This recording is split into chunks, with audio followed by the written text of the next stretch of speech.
ജാസിമെ ഈ gap fill ചെയ്. ഞാൻ കാശ്മീരിൽ പോയിട്ടില്ല. I have never dash to Kashmir. ഈ ഡാഷ് എന്നുള്ള സ്ഥലത്ത് എന്താണ് വിളിക്കുക?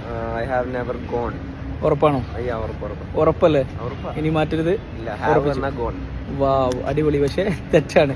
ഓക്കെ, ചെറിയ കേട്ടാൽ മനസ്സിലാവുകയാണെങ്കിലും ശരിക്കും അത് തെറ്റായൊരു സംഭവമാണ്. അതായത് അവിടെ ഗോൺ എന്നല്ല ഉപയോഗിക്കുക, അവിടെ ബീൻ എന്നാ ഉപയോഗിക്കുക. ഇപ്പം നമ്മൾ ഏതെങ്കിലും സ്ഥലത്തേക്ക് പോയിട്ടുണ്ടോ, ഞാൻ പോയിട്ടില്ല എന്നൊക്കെ വരുമ്പോൾ അവിടെ ഗോൺ അല്ല ബീൻ. മനസ്സിലായോ? അപ്പോൾ ഞാൻ ഇതുവരെ കാശ്മീർ പോയിട്ടില്ല. I have never been to Kashmir എന്നാ പറയാം. മനസ്സിലായി? അങ്ങനെയാണെങ്കിൽ നീ ദുബായിൽ പോയിട്ടുണ്ടോ? നീ ദുബായിൽ പോയിട്ടുണ്ടോ? Have you been to Dubai? Have you been to Dubai ആണോ, have you gone to Dubai ആണോ? Have you been? ഉറപ്പിച്ചോ? Yeah, have you ever been to Dubai അല്ലെങ്കിൽ have you been to Dubai. കണ്ടോ, ഇപ്പോൾ ഏതെങ്കിലും സ്ഥലത്തേക്ക് പോയിട്ടുണ്ടോ എന്നൊക്കെ പറയുമ്പോൾ നമ്മൾ ബീനാണ് ഉപയോഗിക്കുക. ഇനി അറിയാതെ നിങ്ങൾ ഗോൺ ഉപയോഗിച്ചാൽ അത് വലിയ പ്രശ്നമൊന്നുമില്ല, കേട്ടാൽ മനസ്സിലാവും. പക്ഷേ ഇംഗ്ലീഷിന്റെ ഗ്രാമർ നിയമപ്രകാരം ബീനാണ് ഉപയോഗിക്കുക. സോ ഗൈസ്, ഇംഗ്ലീഷ് എന്ന് പറഞ്ഞാൽ ഇത്രയേ ഉള്ളൂ. സിമ്പിൾ ആണ്, ആർക്കും പഠിക്കാം അല്ലേ?